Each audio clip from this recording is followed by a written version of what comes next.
Mais malheureusement, les contraventions ne tombent pas à la ville de Paris, elles tombent à l'État. Il y a une solution malgré tout qui ne coûterait rien. C'est Pierre-Antoine de Reyne qui prend la parole. Dans ce pays, beaucoup de partisans. Il s'agit de la priorité à gauche. Il est évident que dans un carrefour ou sur une place à sens giratoire à droite, il est évident qu'une voiture aurait peut-être quelques difficultés pour s'y glisser, mais par contre s'en éloignerait beaucoup plus rapidement. Les partisans de la priorité à gauche, pardon, je me suis trompé tout à l'heure, les priorités à gauche estiment que cela éviterait un certain nombre d'embouteillages dans Paris. Ça n'est pas sûr. Qu'est-ce que vous en pensez, M. Guinet? Ça n'est pas sûr. La priorité à gauche a ses partisans, comme la conduite à gauche pour la voiture automobile a également ses partisans. Il y a 50% de conducteurs qui préfèrent la conduite à gauche à la conduite à droite. 50% de conducteurs qui préféreraient peut-être la priorité à gauche à la priorité à droite. Je ne crois pas, même si on l'adoptait, que ça rendrait, dans l'immédiat, des résultats extraordinaires. Ensuite, j'appelle votre attention sur les dangers de changer les habitudes du conducteur parisien. Le conducteur parisien ne s'en sort pas tellement mal en ce moment. Et je dois dire que même le conducteur parisien s'en sort pas. Merci pour les conducteurs, mais je dois dire aussi que les agents contre lesquels on crie tout le temps sont vraiment des types tout de même dans l'ensemble assez sympathiques. Quand on les compare... Vous voulez vous faire pardonner? Ah non, je ne veux pas me faire pardonner. Mais je reconnais ce qui est, on s'en tire en général très aimablement avec les agents. Au pire, ça coûte 20 francs. Mais alors, est-ce que... Monsieur Labarthe est un connaisseur, c'est un connaisseur. Mais alors, voyons, est-ce que les solutions envisagées par M. Herzog tout à l'heure, c'est-à-dire la multiplication des feux rouges et des feux verts, ne tendent pas justement à diminuer le nombre des gardiens de la paix? Enfin, est-ce qu'on ne va pas remplacer les hommes par la machine, en l'occurrence? Ah non, il faut tout de même des gardiens de la paix pour faire respecter le feu rouge, mon cher. Mais je n'en suis pas tellement certain. Qu'est-ce que vous en pensez? À l'usage, évidemment. À l'usage, évidemment. Je pense que le Parisien respecte en général assez les feux. Bien sûr, la présence de l'uniforme, c'est le commencement de la sagesse. Lorsqu'on voit un gardien au barrage, on n'est plus tenté de s'arrêter au feu rouge, s'il n'y en avait pas. Mais peut-être qu'à la longue, le Parisien prendra l'habitude de s'arrêter automatiquement, surtout si, pendant quelque temps, des contraventions sérieuses lui ont été dressées. Mais est-ce qu'on ne peut pas envisager tout de même une mécanisation plus poussée de ce système de signalisation? Bien moi, mon cher Péronnet, je vais vous dire, je n'y vois pas tellement d'avantages. Si l'on considère la circulation de New York, sur 125 rues, vous avez en même temps signal rouge ou en même temps signal vert. De telle sorte que les voitures avancent par bond d'un bloc à l'autre et tout de même très lentement. Aucune initiative n'est donnée au débrouillard. Or, les Parisiens automobilistes sont tous débrouillards. Quand on est place de l'Étoile et qu'on voit la Concorde, que l'avenue des Champs-Élysées est embouteillée, on passe par la place de l'Alma et les quais. Si la rive droite, mais si la rive droite est embouteillée, on prend la rive gauche et ainsi de suite, n'est-ce pas? C'est ça qui sauve Paris, parce que c'est une ville qui a été construite lentement dans l'histoire, qui n'est pas fait en quadrillage comme New York, et toutes les vieilles villes offrent d'immenses avantages par rapport aux villes modernes. Oui, seulement Labarthe, voyez-vous, on en revient toujours au problème de la rue.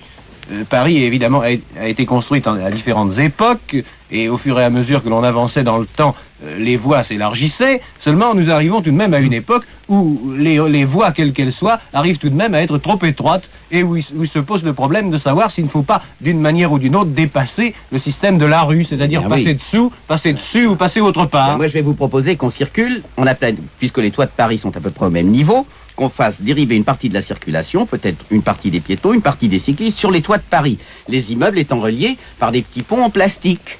Alors, est-ce que l'idée de Labarthe vous paraît ou non saugrenue? Oh, messieurs de la déjà, n'est-ce pas, c'est absolument abominable. Je propose quelque chose, je suis bon joueur, je suis bon zig, je propose quelque chose, on dit saugrenu.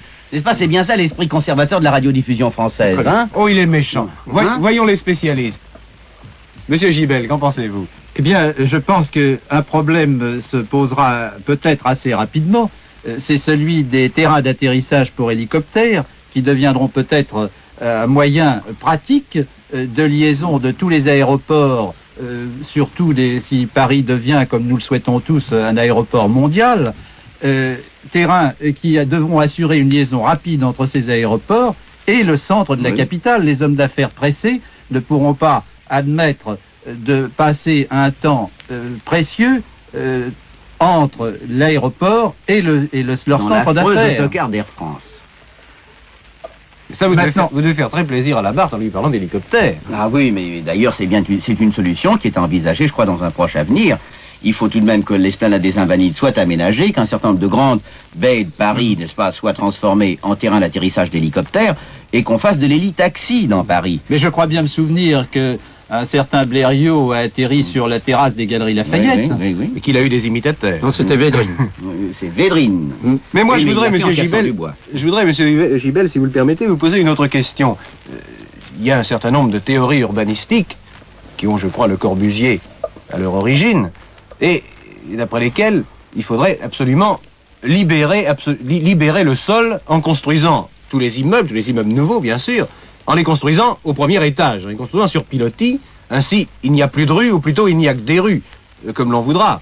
Alors, dans quelle mesure est-ce qu'une solution comme celle-là peut déjà partiellement être envisagée? Eh bien, partiellement, on peut, à l'occasion de la reconstruction ou de la rénovation des quartiers insalubres de Paris, envisager un système de construction qui donnera plus de superficie facile, libre à la circulation au sol. Mais est-ce qu'on y pense? Mais on y pense, les îlots insalubres de Paris ont été tous délimités, ils ont fait l'objet d'études d'aménagement, seulement les possibilités financières sont extrêmement gênantes également pour des réalisations de cet ordre, car avant de démolir, on doit songer à construire pour reloger tous les habitants qui y sont. Oui, mais il n'est pas plus onéreux de construire au premier étage que de construire au rez-de-chaussée. Certainement pas.